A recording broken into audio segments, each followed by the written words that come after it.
We're here to discuss creativity, collaboration. These two gentlemen creatively collaborate in many ways, and this gentleman, I think we all know about his creative collaborations in Metallica, and we will talk about his collaborations with Harry and Harry. And hopefully the conversation... How did they get its own chair? I'm sitting here. I actually want to know. That's a good question. Does anyone have an answer to that? Do you want to switch?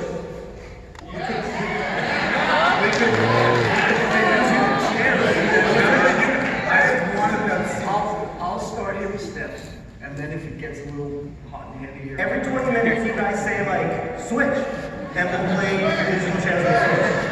And then you're getting entry into the creative process of Herring and Herring and Lars Ulrich. And was this how it was on the 14th of March 2014 when you first met at the Metallica Marine HQ? Yeah, Actually, how did that happen? Come on, let's... sure. Yeah, so we, at that point, had just done kind of the biggest, I guess, commercial project that we had, done. We shot Beyonce, and Beyonce paid us a lot of money to do a photo shoot for an album that wound up not being an album. We took that money and we decided to invest it into a magazine, which was basically all of the ideas that we wanted to execute, but haven't up to that point. We invested it into this thing. And that you connect to, respond to, and gel with. And this felt so organic and pure and real. And you know, the fact that I guess all four people on the stage carry European passports. Yes. There are no American citizens on this stage. I am a citizen. What? I'm a citizen. Before they kick me out, I am a citizen. Don't contradict. I told you never contradict me in public. That U.S. passport will be momentarily revoked. Anyway, but we all connected on, I think, our origins and our pasts, and on sort of living on the creative edges and being curious and being up for whatever. And we stayed in touch. And Jess, my wife who's out here, we would come out to New York, and among the first people we would call would be you guys. I remember you had a magazine release for one thing, right? The party. Yep. We ended up at the party, we had a night, we had another night, we did dinner, we hang. And then a couple of years later, in 2015, when Jess and I got married in the great state of Montana, we asked these two fine gentlemen if they would come and be the official wedding photographers. Again, trying to throw tradition for a loop. So it was like, who would be cooler at having, at your wedding, taking the snaps? These two guys.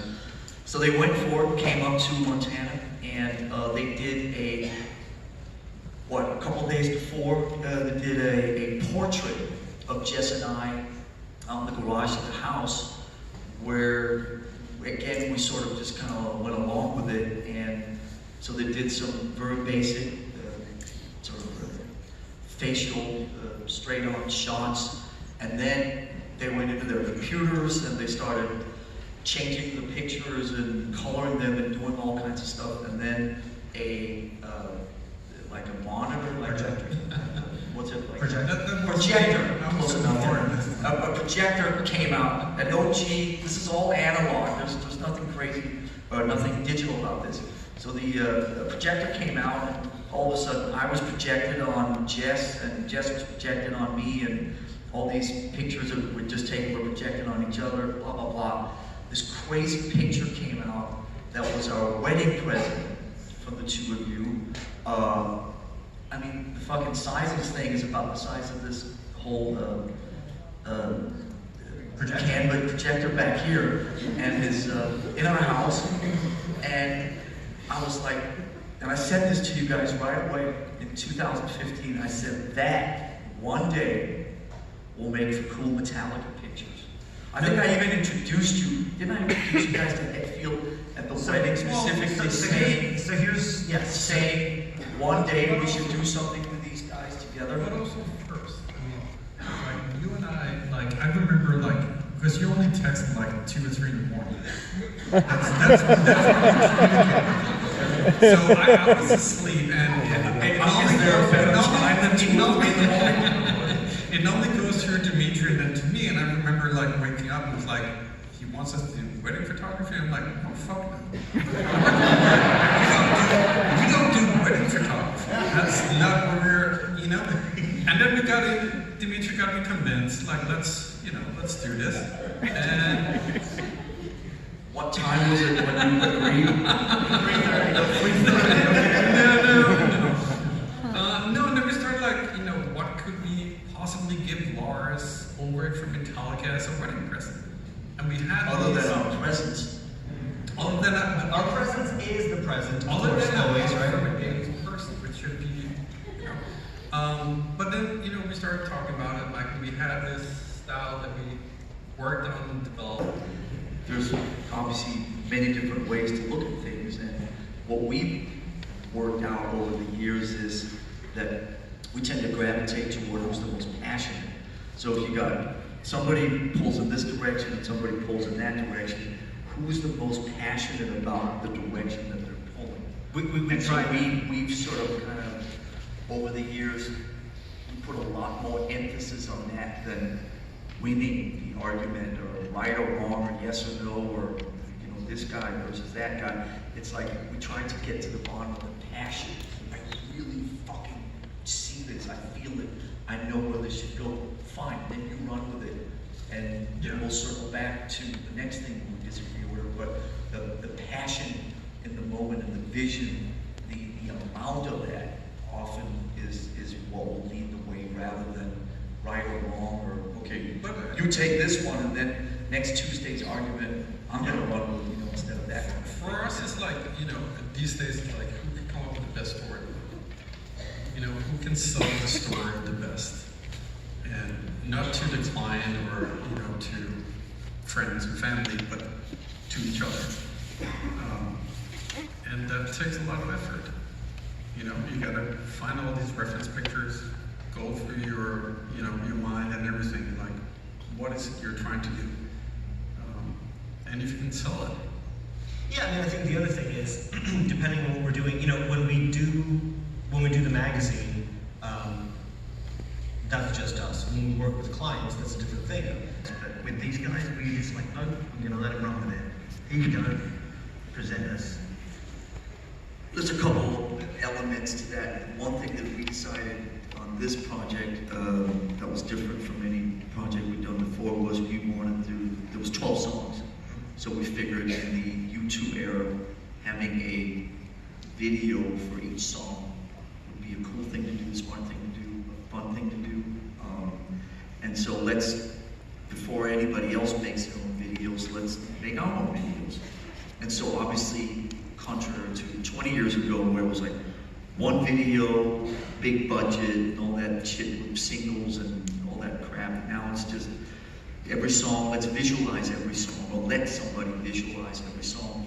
So because of the sheer amount of that, there's 2 ways you can go with these things. You either have a relationship with a director, a creative bunch of people, or you love the material they come up with. So in this situation, it was basically, let's hook up with people that we trust, that we know, that will be able to work sort of on their own, because overseeing 12 different people or 12 different videos, that's a lot for anybody to have to do. So we just decided, let's do 12 videos. I think you guys ended up doing 2, 3, 4? We did 4, but So now that we're dead, Halo, and the song 11, 10. The Gentleman Mind song. What is that song? That's right. Thank you.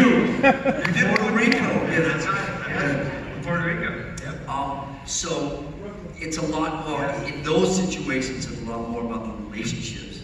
So when you have a relationship with somebody, the main thing to me in any creative relationship is trust. And when that trust had obviously been established years before, it was run with it. And I think the part about never having done a video before, I think that may have been left out when we had the conversation. I seem to remember that part. But it all worked out very well, and the idea of, like I said, turning it over to somebody that you believe in, rather than having, back 20 years ago, it was like, okay, now there's a treatment, and then you gotta go through the agent, and then you gotta tweak this paragraph, and hang on a second, and let's change this, and then budget conversations, and all this bullshit, and in this relationship, there was none of that. It was like, you're gonna do now that we're dead, cool. Tell us where to be, when to be there, and we're in your capable hands, right? That was pretty much the extent of it. And explain the difference between a photo shoot and the nature of the album shoot and a video shoot. I mean, bring us through how that works creatively, or worked creatively for each of you. Well, there's a lot more pressure in a video shoot in a way. Again, for us, we have done videos. We had done videos before for our start in general was fashion. So we had done fashion for 5 years. So we did fashion photography and videos, whatever. And we really hadn't had that much experience in shooting musicians and actors and whatever, celebrities. So when we came time to the music video, it was I have underwear on now, but you're sure there wasn't anything on top of the underwear? There was nothing on top of the underwear. But anyway, and I'm sitting there thinking, I'm going to be wonderful lives ever since. Well, we don't take a picture unless someone's paying us for it. You know? For that picture. No, we don't do that. But it was, and I remember very, very, very fondly thinking, I'm sitting here, I'm listening to the new Metallica record that no one's heard. Holy shit, this is incredible. And Lars, the dude that's on the drums, which I often forget that Lars is the drummer for Metallica, because I'm like, it's Lars, my buddy. He's playing air drum to the record. It can't get any cooler than this. And the sun is coming up, and we're in a weird fucking state. Well, except if you're like, maybe for you, yeah. But It's the greatest thrill in the world when you're a musician, that time when you have finished the record until anybody else hears it, and like there's only like 5 people that have it, and you have one of the 5 copies in your back pocket, and at like 5 o'clock in the morning after way too many beverages, you can pull it out, and then you can sit and air drum or air guitar or air sing along to people that are trying to like listen to your music and just keep getting around. Hey, check this part out. Hey, check this drum. You're like, listen to this slow stuff. Wait, listen to this lyric. This is fucking awesome. Any musician that you ever meet can tell you, if they're truthful with you, will tell you that they do that to unsuspecting people that get sucked into that web. Hey, hang on. Shh. And then when it's so annoying when they go, that's really cool, and you go, don't say anything, just listen. Fucking listen. And I did that a few times that night. I remember our buddy Mike Cooper, I cornered him in the bar downstairs. I'm not quite sure about the underwear part. here's the thing. Jess, underwear or no? Underwear. First off, the whole fucking night, Lars is playing this record for every motherfucker that's there. Okay? I'm like, dude, we just shot the cover. Let me listen to what this record is. He's like, not yet. You know? I have too much clothes on. Later. Exactly. Yeah. The sun is not that's not my But wrist. listen, that's fine. The funny thing was, so we're listening to the record, and I'm freaking out, and Jesper's having a great time with just listening to Radiohead, whatever, that's fine too. And we miss our flight. Competing. Yeah. And we miss our flight, and we wind up falling asleep at the airport. Well, you fell asleep at the counter. I fell asleep at the counter. Yeah, there's a great photo picture from that. Anyway. Do you have any other questions, Stefan? Get into the differences between bringing it. I mean, I'd love to talk more about this underwear and all this stuff. But let's get back to the difference between shooting live, this band live. Let's talk about the difference between shooting this band live and, I mean, obviously, when they're live and playing instruments, and when they're not, they're not. But technically and creatively, how do you approach that situation? We're not live shooters, you know. I mean, that's not what we do. We plan out our shoots. We know what we're going to do before we get into it, and that's how we. Yeah, we don't do weddings and we don't do live unless it comes to Metallica. So, you know, the first time probably we went out to shoot live was in Minneapolis, and it was a very different experience because you got people walking around, and You continue to stay motivated and inspired. I think for Metallica, the main thing is just continuously mixing it up. So we always have to do different things. We all acknowledge in the band that we all have very short attention spans, and we get easily sort of a little lost. And so the way that if we know that about ourselves, then we always just do different things. So we, 20 years ago, 30 years ago, whatever, there were things in music where it was basically you made a record, you went on tour, you made a record, you went on tour. It was like this cycle that was very limited and very predictable. And with the collapse of the general music industry a decade or so ago, it felt like you could kind of break out of all that. And so we have made a couple, 2, 3 movies. We have our own festival. We like to, we have a foundation now. We're doing the first show for that foundation is an acoustic benefit thing that we're doing in a couple, 2, 3 weeks. So we're very much thinking about that. So we're always doing different things. When we tour, we try to break up the touring by, we play outdoors, we play indoors, we play big places, we play small places. We always try to, when we come to New York, we always play a different place. So we have this fear of repetition and this fear of falling into the same cycles, and we're very conscious of that. And so we always try to break it up as much as possible and always embrace different creative challenges as much as we can. Nice. What was the question?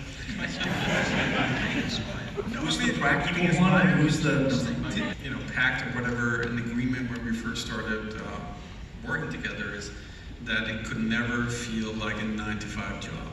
It could never be anything like, we could never... He's from New York, I was going to say Massapequa? Is Massapequa, have I got that right? Yeah. Okay, Massapequa, New York. Hello Lars, Dimitri and Jesper. What has been learned and most valued with experiencing each other's respective craft during the collaborating process on the various projects for Hardwired to Self-Destruct? And what did you each learn from the collaboration about each other? I think that probably the thing that we learned is that we're actually very, very similar. I think that idea of the outsider that we really feel tapped into is very much the same case with Metallica. There's a lot of there's a lot of parts where we really feel like we are something else, that we stand for something that is very much just us, that I think Metallica does as well. And it's kind of a cool thing to connect with another person, group, organization, whatever. I feel that it's rare. It's a really fucking rare thing. I think that if you have faith in your potential, if you have faith in your ability and faith in the outcome, then the process of getting there, the journey, I think there has to be a part of that that's being made up as you're going along. Because you have to be in the moment. And that's how we do a lot of things in Metallica. And I feel these guys are similar in that.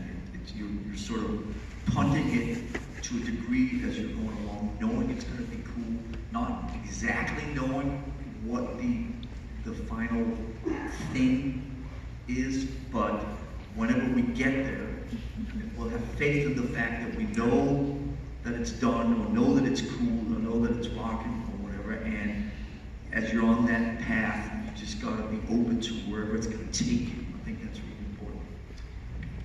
I got the sign. You got the sign to what? We do another hour?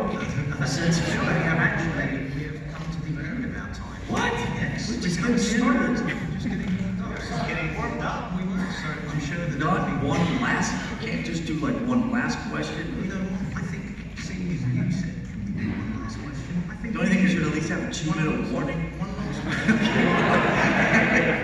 one last question. Why don't we take a question from somebody out there? Shout. Who wants to shout?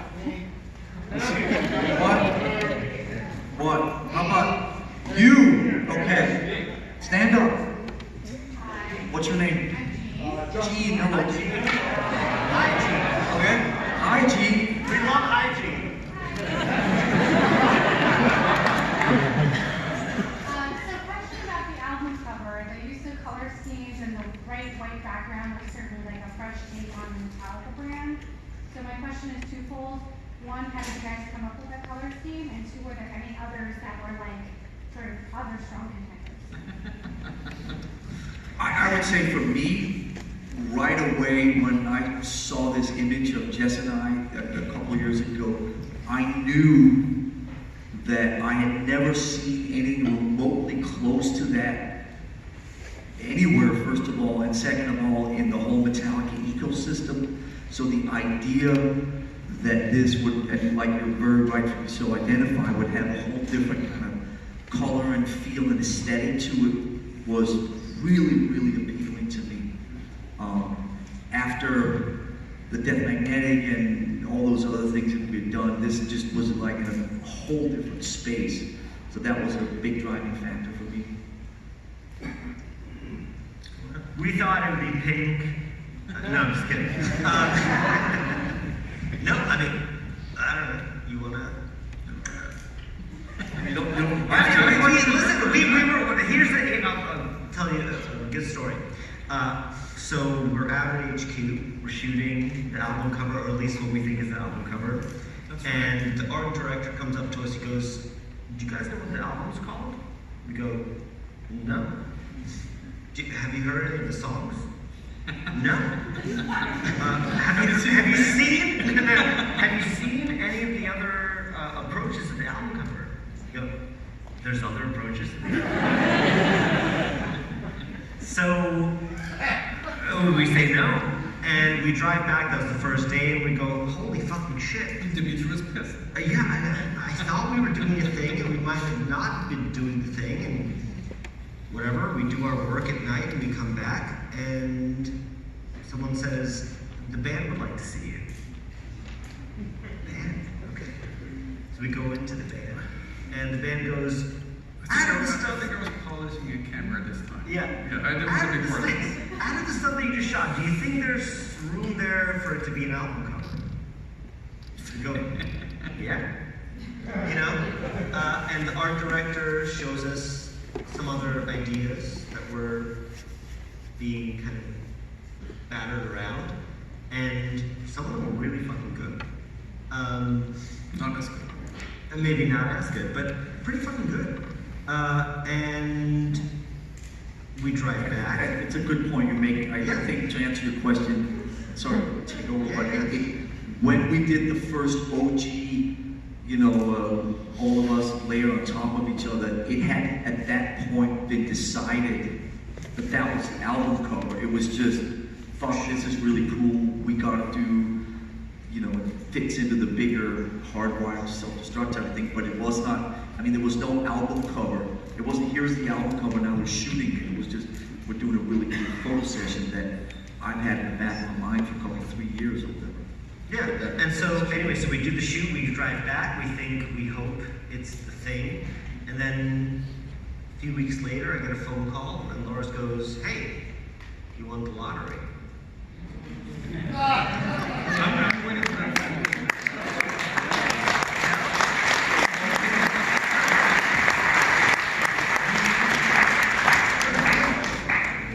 You think one more shouting question? One more Would it be very long to? just turn the house lights on, does that mean get the fuck out? Or does that mean get the fuck out, or is that just so we can see you standing up? You right there? We did. You right there? What's your name? Jose. Hey, Jose. look familiar, bro. Yeah. Okay, I know you. Stop following me around.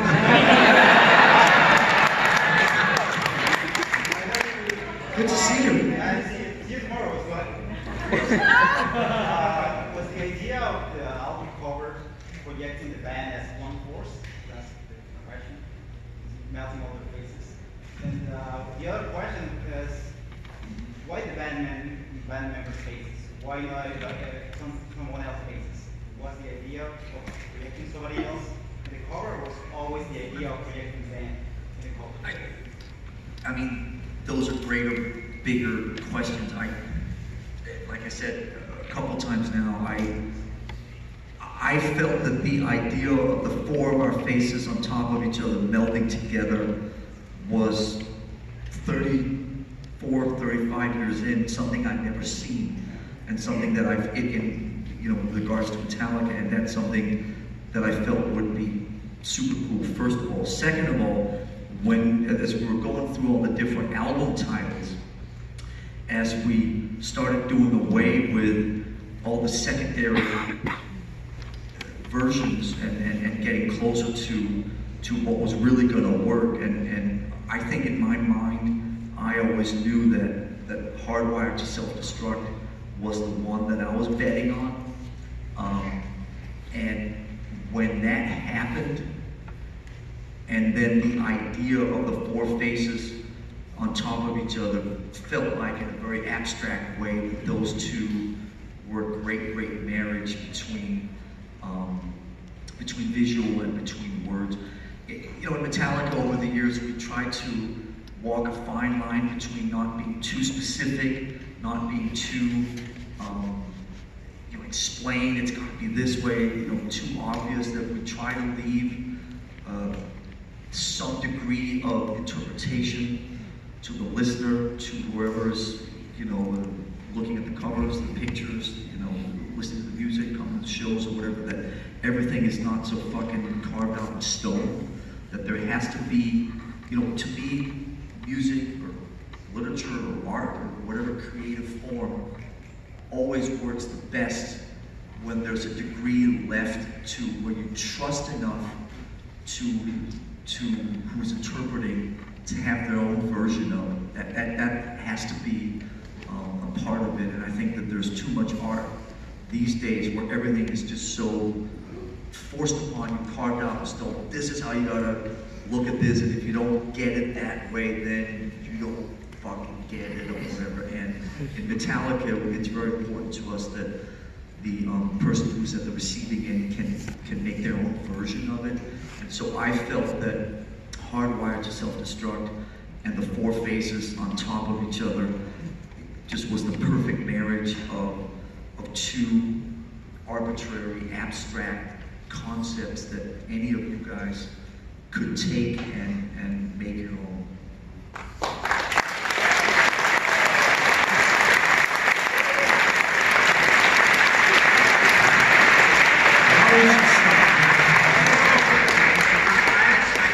I have a very random question for Lars. What's your name? Yes, Where are you from? Can you stand up, please? Dmitry Shablanov, Russia, USA, New York. So we were talking about this a little bit earlier, and Jess and I were talking about this a few months ago. It's a very random fucking question, but when you get up to do your thing, okay, when you're drumming, and you do your... Where did that come from? Because no other drummer does it. I think we have to go. It's a thing that actually I'm super, super fucking interested in, because here's the thing. I mean, you have your drumming, but there's such a performative Keep talking so I can think of a clever answer. There's such a performative thing in what you do, and there's not dissimilar maybe to some performative things that we do in photography, but in the drumming, there's a performative thing that you do. Where did that come from? Were you you're standing up and you're interacting with the audience, but there has to be. I don't know. I mean, it comes from being in the moment, and so over the years, these things that you do in the moment, there's some of them that you, as you know, because you come to every fucking show that we do.